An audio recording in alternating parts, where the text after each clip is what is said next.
বাংলাদেশে নয় বরং ভারতেই শান্তিরক্ষী বাহিনী পাঠানো উচিত স্বরাষ্ট্র উপদেষ্টা। ভালো একটা জবাব দিয়েছে। আসলে দীর্ঘ 15 বছর বা 16 বছর ভারত একাই খেলেছে, একাই ব্যাটিং করেছে। বাংলাদেশ শুধু মায়েরই খেয়েছে। মানে বাংলাদেশ ছিল 4 আর ছক্কার পার্টি। ভারত পিটাতো কখনো 4, কখনো 6।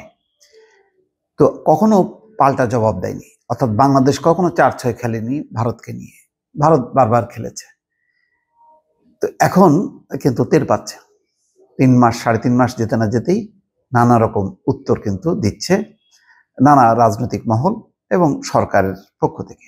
আগে তো মোটামুটি ভারত কিসে মাইন্ড করবে এই চিন্তা অস্থির থাকতো। এখন সেই চিন্তাটা নেই। ভারতকে খুশি করার জন্য পাকিস্তানকে কত গালাগালি, হা হা রে, কোথায় গেল সেই গালাগালি। যাই হোক, এখন জাহাঙ্গীর আলম চৌধুরী খুব চমৎকার বলেছেন যে বাংলাদেশ নয় বরং ভারতেই জাতিসংঘের শান্তিরক্ষী বাহিনী পাঠানো উচিত বলে মন্তব্য করেছেন স্বরাষ্ট্র উপদেষ্টা লেফটেন্যান্ট জেনারেল অবসরপ্রাপ্ত জাহাঙ্গীর আলম চৌধুরী।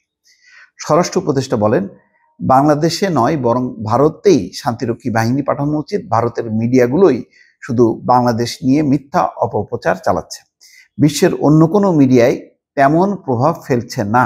আন্তর্জাতিক ভলান্টিয়ার দিবস উপলক্ষে বৃহস্পতিবার নারায়ণগঞ্জের পূর্বাঞ্চলে এক অনুষ্ঠানে তিনি কথা বলছেন। স্বরাষ্ট্র উপদেষ্টা বলছেন, প্রধান উপদেষ্টা দেশে যে জাতীয় ঐক্যের ডাক দিয়েছেন তাতে ষড়যন্ত্র মোকাবেলা ও দেশের শৃঙ্খলা রক্ষায় ইতিবাচক সাড়া ফেলবে। ষষ্ঠ উপদেষ্টা আরো নানা বিষয় নিয়ে কথা বলেছেন, কিন্তু এই কথাটার একটা মাজেজা বলি। কেন এই কথাটা শুধু কথার কথা না, এটা আসলেই সত্য। দেখেন, আজকেরই খবর, আসামের মুখ্যমন্ত্রী কি করলেন, হোটেল রেস্তোরাঁ এবং প্রকাশ্যে গরুর মাংস খাওয়া এবং পরিবেশন নিষিদ্ধ করল।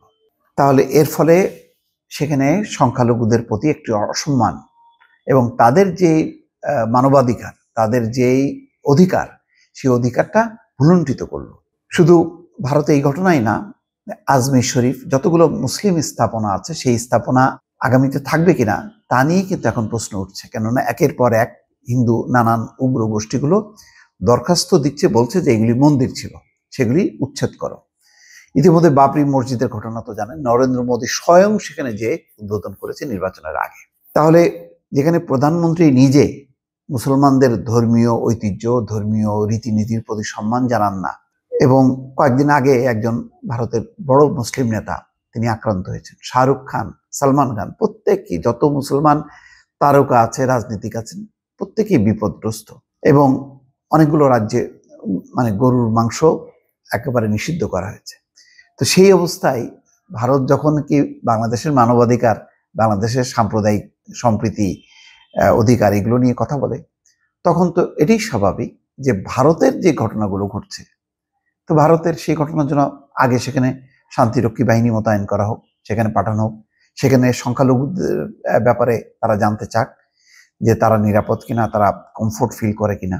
এটা একটা যথার্থ আমি মনে করি জবাব দিয়েছেন যে বাংলাদেশ না, ভারতেই মোতায়েন করা উচিত। বাংলাদেশে যেটা হয়েছে সেটা রাজনৈতিক পট পরিবর্তনের কারণে যারা সরকারের দোসর ছিল, পতিত আওয়ামী লীগ সরকারের, তারা আক্রান্ত হয়েছে নানাভাবে। এটা জনগণের ক্ষোভের মুখে।